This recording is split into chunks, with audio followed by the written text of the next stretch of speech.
Israel não reconhece nenhuma igreja evangélica brasileira. Nenhuma. Zero. Zero total. E eu começo assim porque essa é a parte que desmonta a ilusão construída por décadas dentro das igrejas brasileiras, onde líderes posam em fachadas de prédio em Jerusalém como se tivessem autoridade religiosa naquele país. A verdade é simples. Para o Estado de Israel, essas igrejas não existem como religião. São apenas entidades privadas, culturais ou administrativas, nada além disso. E isso acontece porque Israel não é um país neutro sobre religião. Israel é o Estado judeu. A Lei de Estado-Nação do Povo Judeu, aprovada em 2018, afirma que o direito de autodeterminação pertence exclusivamente ao povo judeu, que o hebraico é a língua oficial e que a tradição judaica organiza a vida pública. Ou seja, o Estado de Israel existe para proteger sua identidade judaica. Não é uma questão de empatia, é estrutura. Esse sistema de reconhecimento, aliás, não foi inventado ontem. Ele veio do Império Otomano, no século XIX, que classificava os religiosos como comunidades oficiais, os millets. O mandato britânico de 1917 a 1948 manteve esse modelo. E quando Israel foi criado em 48, o Estado preservou exatamente as comunidades que já existiam no território. Tudo que era reconhecido antes de 48 continuou. Tudo que nasceu depois não entrou. Por isso, Israel reconhece oficialmente 13 comunidades cristãs históricas, todas com séculos de presença contínua na Terra Santa. Católica romana, melquita, marronita, armênia, siríaca, ortodoxa, grega, ortodoxa armênia, ortodoxa siríaca, copta, etíope, anglicana, luterana e comunidade protestante histórica alemã. São igrejas com tribunal próprio, casamento válido, sucessão religiosa antiga e documentos históricos anteriores à criação do Estado moderno de Israel. Agora compare isso com o que você vê no Brasil. A Universal nasceu em 1977, a Mundial em 98, a ADVEC em 2010. A Assembleia de Deus, embora mais antiga, nasceu no Brasil e nunca teve presença histórica no Oriente Médio. Nenhuma delas cumpre os requisitos básicos para reconhecimento. Nenhuma tem sucessão religiosa no Oriente Médio. Nenhuma estava lá antes de 1948. Nenhuma pertence à tradição cristã antiga do Mediterrâneo. E por isso nenhuma é reconhecida. Mas ainda assim, pastores brasileiros transformam o aluguel de sala em templo oficial em Jerusalém. Transformam a associação privada registrada como centro cultural em igreja reconhecida pelo Estado de Israel.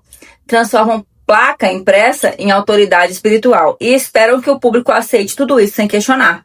A ilusão prospera porque muita gente prefere crer na foto do pastor em Israel do que pesquisar o que a lei israelense realmente diz. E aqui vai a parte mais desconfortável. Essas igrejas só conseguem funcionar porque atuam na brecha da lei. Elas são registradas como ONG, entidade cultural, organização estrangeira ou instituição comunitária. Isso permite abrir prédio, fazer culto interno, receber caravanas brasileiras, mas não permite status religioso, não permite autoridade pastoral, não permite casamento válido, não permite tribunal eclesiástico e não permite evangelização pública. Algo que o evangélico brasileiro adora fingir que não entendeu. Aliás, Israel restringe o proselitismo desde 1977. Não se pode evangelizar judeus com promessa, vantagem e opressão. Não se pode evangelizar menores e não se pode realizar culto missionário público. Se um pastor fizer em Israel o que faz no Brasil, o famoso vem aceitar Jesus agora, ele entra em conflito direto com a lei. Por isso os cultos brasileiros lá são fechados, discretos e 100% voltados para turistas. São cultos para brasileiros, não para israelenses.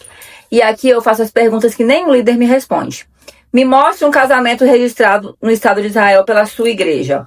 Mostre um pastor de sua denominação reconhecido oficialmente pelo Ministério do Interior de Israel. Mostre a sua igreja na lista das 13 comunidades históricas. Ninguém responde. Por quê? Não tem, nunca teve. Porque não faz parte, porque não é reconhecido. Agora vamos falar da parte prática. Por que, Fernanda, Israel tolera as caravanas evangélicas brasileiras, então? Porque dá dinheiro, é economia pura. Brasileiros movimentam bilhões de dólares em turismo religioso, sustentam hotéis, guias, empresas de transporte local e comércio local. Israel tolera grupos barulhentos, desorganizados e muitas vezes desrespeitosos por causa da receita. Não é afinidade espiritual, é impacto financeiro. Se não houvesse dinheiro, a conversa seria outra. E antes que algum pastor tente escapar pela tangente dizendo, mas e a Palestina reconhece essas igrejas? A resposta é também não. A autoridade palestina reconhece muçulmanos, católicos, ortodoxos, armênios e luteranos. Ponto. Nenhuma denominação evangélica brasileira entra. E a razão é a mesma, proselitismo. O modelo brasileiro de culto, gritaria, pressão emocional, convocação pública, oferta de milagre instantâneo, rompe o equilíbrio religioso da região. Ninguém quer esse método lá. E aqui entra a parte mais irônica e mais vergonhosa dessa história. As igrejas evangélicas brasileiras que se dizem defensoras fervorosas de Israel, que tentam copiar símbolos judaicos, que fantasiam culto com shofar e kippá, como se fosse cultura hebraica original, ignoram uma realidade básica. Israel defende valores completamente diferentes do que essas igrejas impõem no Brasil. Enquanto essas lideranças brasileiras pressionam meninas estupradas a manter uma gravidez em nome da vida, Israel permite aborto dentro de critérios médicos estabelecidos. Enquanto os pastores brasileiros demonizam qualquer pauta LGBTQIA+, Israel defende uniões homoafetivas realizadas no exterior e permite que pessoas LGBTQIA+, sirvam no exército. Enquanto no Brasil, esses líderes tratam mulheres como submissas, Israel possui mulheres nos parlamentos, nas forças armadas, no judiciário.